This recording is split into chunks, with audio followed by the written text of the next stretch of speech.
Hello and welcome to Module 9 of General Training Writing Task 1. Today we're going to look at a step-by-step guide to writing a formal letter. So in Module 7 we looked at a step-by-step guide to writing an informal letter. This time we're going to look at a formal letter. So today we're going to look at, is it a formal letter? How you can check. We're going to do that very quickly because we've done that a lot already. We're going to look at examples, 3 examples of formal letters. We're going to look how to plan, step by step, how to plan a example letter. We're going to look at the structure that you can use every time for formal letters, some specific things for formal letters. Then we're going to look at a Band 9 checklist and a Band 9 sample. So in the last module, we looked at useful language for informal letters. So there's lots and lots of really useful language that you can memorize, that you can learn. So go back and have a look at that if you haven't done so already. So is it an informal letter?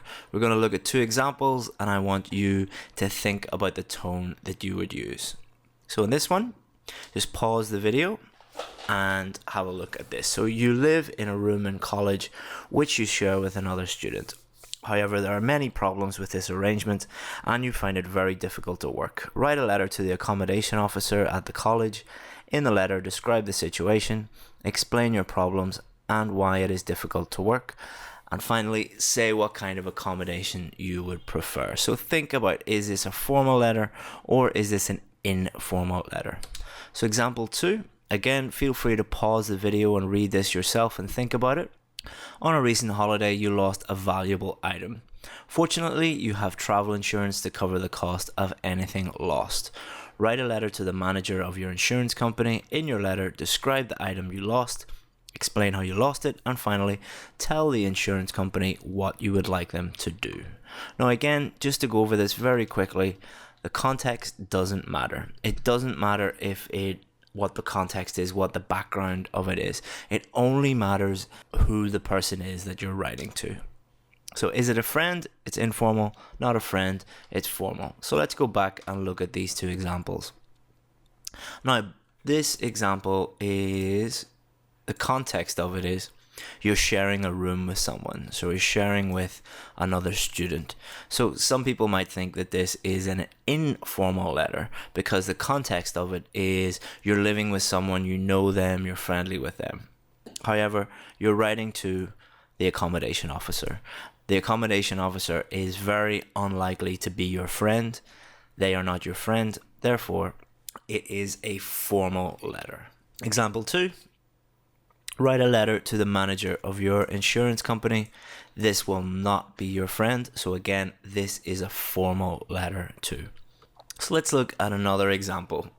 You were hurt in a minor accident in a supermarket and you wish to make a complaint.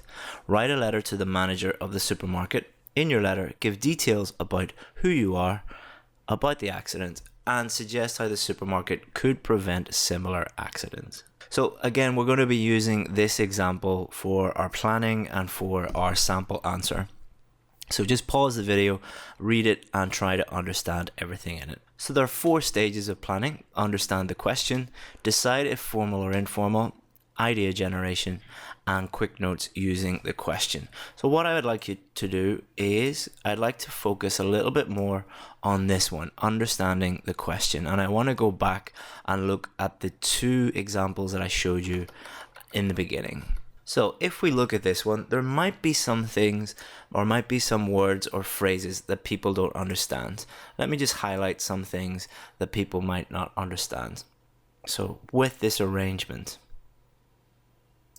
accommodation officer, kind of accommodation. So you might understand these fully, but some people might not fully understand 1 or 2 of them. Now, if it's a situation like this where you don't fully understand the word or the phrase, what should you do? The easiest thing you should do, and what you should get into the habit of doing, is you guess from the context of the paragraph or from the context of this sentence. So let's focus on the first one here. So you live in a room in college which you share with another student. However, there are many problems with this arrangement. So if you had never seen the word arrangement before and you don't know what that means, or you thought arrangement meant something else, there are two options for you. One, you could panic and say, I don't understand this, and just start writing and mess everything up. Or you can just guess from the context. So if you read the whole paragraph, it is very easy to understand that with this arrangement means this situation. With the situation where you're living with the other student, there are many problems with the other student, or with the living arrangements, the living situation with the other student.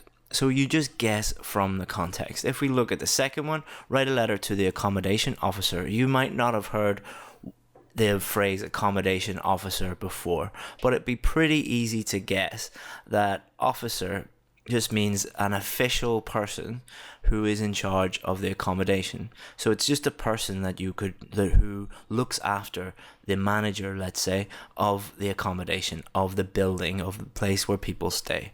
So what you should learn from that is don't panic if you don't understand everything in the question. Just read the rest of the question and guess what it means from the context. Let's look quickly at this. Cover the cost. Okay, so cover the cost, that is not a very common way, quite an advanced phrase, and some people might not understand that. So cover the cost, what does this mean? So what you would do is you would read the whole question, and then you would come back, read the whole paragraph, and you would guess what cover the cost means. So on a recent holiday, you lost a valuable item. Fortunately, you have travel insurance to cover the cost. So if you look at travel insurance, anything lost, what is this probably going to be? Cover the cost means that they give you the money back for the thing that you lost. If you lose anything, they give you your money back. Cost is money, and cover the money means that they will pay for you. So even if you'd never heard of cover the cost before, it'd be pretty easy to guess that it means they just give you your money back. Okay, so let's look at this question. So this is the question we're going to focus on for the rest of this lesson. So you were hurt in a minor accident in a supermarket and you wish to make a complaint. Write a letter to the manager of the supermarket. In your letter, give details about who you are, about the accident, and suggest how the supermarket could prevent similar accidents. So feel free to pause and maybe highlight some things that you're not 100% sure about. Are there any words or phrases that you're not 100% sure about? Just underline them, highlight them, and guess from the context. So idea generation. Again, I just want to reiterate this. I know I've said this many times, but it's so important. The number one consideration is relevancy. Don't waste your time thinking of the best idea. Just think quickly of a relevant idea, and one that you can develop well, one that you have lots of information on. So I'll show you just how many relevant ideas there could be. So give details about who you are. Of course, the very first thing you're going to say is your name, your age, where you live, nationality, whether you're working or studying, or on how long you have been in the country. So you don't need to say all of these things, but you could mention 2 or 3 of these things about who you are. And there are many other things you could say about who you are. Remember, you're writing a letter of complaint to a supermarket where you had an accident. So probably your name, age, and where you live are probably the most important things to put down, because you're telling the manager who you are so that they can contact you. Okay, so give details about the accident. In these situations, it's better just to use something that happened in real life or something that you heard about. So if you either had an accident, a similar type of accident, use that, because you'll have lots of things to write about, or something that you heard about. Probably one of your friends or one of your family members has had an accident in a public place before, so you could use that story. If not, just make it up.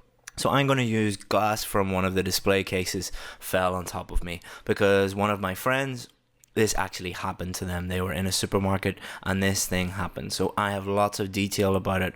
I know that it's relevant because it's a real life situation. So I'm going to give details about the injury also, just because I need to develop this a bit more. I'm going to tell them that glass fell on me from one of the display cases. And I'm also going to give details about the injury, because the accident, the injury are basically the same thing. And then if I need to write anything else, I'm going to say what happened next. So probably that I went to the hospital, or more details about my injury. Suggest how the supermarket could prevent similar accidents. The important thing here is that you need to link this to the previous paragraph. Now, I'm going to talk about glass falling on me, so I have to make suggestions related to that. If I don't do that, then my ideas will not be relevant. So if you were in this situation, what would you suggest? Don't try and think of the most amazing idea. Just if somebody said to you, glass fell on me when I was walking through the supermarket, what do you think I should say to the supermarket? What suggestions would you make? If this happened to you, what would you do? So the next part of planning is using quick notes using the question. So we've thought of lots of ideas, and then we can write our notes beside the bullet points in the question. So the first bullet point, give details of who you are. Chris, 32, Ireland, lives in Manchester for 2 years, and I am a teacher. So I've used mostly just facts, just true facts. I don't live in Manchester, I live in Vietnam, but it's very unlikely that I'm going to write a letter in English to someone in Vietnam, so I'm just putting in Manchester, but everything else is true. Details about the accident. Glass fell out of display and smashed on top of me, cut my arm, went to hospital and got stitches. I got sewn up. And the last one suggests how the supermarket could prevent similar accidents, test all of the glass and put warning signs up. And you'll notice that this is related to this. So the third bullet point is related to the second bullet point. So the structure, this is the structure we can use for any task 1 formal letter. Always just start off with dear sir, madam. It's fine to say dear sir or madam, or it's fine to make up the name, but the way I teach is just learn one thing and use it consistently, and then you won't make mistakes. If you learn 3 or 4 different things, you are increasing the chances of you making a mistake. So just write dear sir, madam. And then I'm writing with regard to. So if you think back to the previous essay we did on informal, it was said, I'm just writing to let you know. I'm just writing to let you know is very informal. I am writing with regard to plus the thing you're talking about is a very formal way. So if you just learn this, and then you can use it every single time. There are other ways, and I'll show you a few of the other ways in the next module, but it's best just to remember one thing. And then we do 3 separate paragraphs, bullet point number 1, bullet point number 2, bullet point number 3, and then we can finish off with, I always tell people kind regards, because lots of people get confused between yours faithfully and yours sincerely, and they often misspell faithfully, sincerely, or even misspell yours. Kind regards can be used for formal letters. It's friendly and it is also formal, so it's a very easy way to remember, and you'll get it right every time.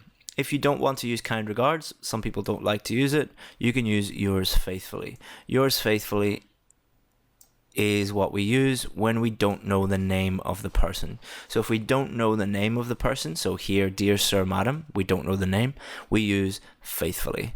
If we do know the name of the person, for example, if we met the manager before, we would say yours sincerely. But I always use sir, madam, so always use faithfully, and then just write your name.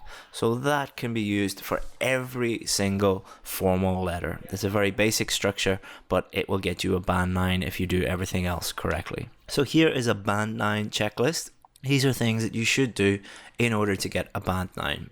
So have I read and understood the question? Remember, we talked about before. If there are any things you don't understand, you can guess from the context. And you shouldn't start writing, you shouldn't start planning until you've understood everything in the question. You've decided that it's a formal letter. You've made a plan, a complete plan, and everything is down there before you start writing. You've included both the reason for writing and the 3 bullet points, and these should be in separate paragraphs. You've fully developed each bullet point with relevant details, and it should be around approximately 50 words, just under or just over 50 words. You've used appropriate language, so the formal language that you should use. I showed you a little bit of that in the structure, but I'll be showing you much more of that in module 10 in the next module. You've separated your letter into clear paragraphs, skipping a line or skipping 2 lines between each paragraph. And your ideas are clear and easy to understand. So when you read everything back, it is very easy for you to say, yes, the reader will understand everything. You've used keywords from the question or changed keywords into synonyms and used those in your main body paragraphs to make everything really clear and easy to understand. Have I avoided copying the question and varied my vocabulary? We're going to look at that right now when I show you the sample essay. I'm going to show you how I've varied my language a little bit. And finally, have I checked my letter for grammar and spelling mistakes? There should be no grammar or spelling mistakes. So here is my sample answer. So I'm going to go through it paragraph by paragraph, but then you feel free to pause the video and read it yourself. So, dear sir, madam, it's a formal letter. Always just begin with dear sir or madam. I'm writing with regard to, you can always start it that way, an accident that occurred in your supermarket last Thursday afternoon. So I'm writing with regard to plus the reason that I'm writing, and I get this reason from the question. First bullet point, my name is Christopher Pell and I am a 22-year-old man from Ireland. I have been living in Manchester for the last 2 years and I am studying a master's degree at the University of Manchester. I am a regular customer and I visit your shop on a daily basis. So very relevant to the bullet point, giving details about myself. Everything is about me and it is all very formal language. So next bullet point, telling them the situation, what happened. I was walking in the frozen food section and suddenly a piece of glass fell out of one of the display cabinets. It caught me on the arm before smashing on the ground. I suffered a large gash on my forearm and had to be taken to hospital to receive stitches. So again, fully developed, everything is relevant to the bullet point and it is all formal language. And last bullet point, I recommend that all of your glass displays are tested thoroughly in order to prevent such an accident occurring in the future. I would also like to suggest that you install signs warning people of the dangers of tampering with the glass in any way. Yours faithfully, Chris. So let's look at how I varied my language a little bit. So the word accident. So I've taken this as a keyword from the question. And what I've done is I've changed it to incident later on in the essay. Supermarket, this is another keyword from the question.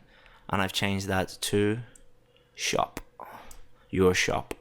So shop, supermarket are basically the same thing. Supermarket is a big version of a shop. So display cabinets, these are the things that you store frozen food in that have glass on them. And I've changed that to glass displays. So I just varied my language a little bit more. And what you could do at the end of writing your letter, at the end, if you've 3 or 4 minutes, you could just check for repeat words. So if, for example, you had accident and incident, but you had 2 accidents, you would just think of a synonym for accident and you could change it. Or if you wrote supermarket and then again you repeated the word supermarket, you could just think of a synonym or an example, another version of the word supermarket. So let's review what we did. We looked at whether this was a formal letter or not. We looked at examples, planning, structure, Band 9 checklist, and then a Band 9 sample answer.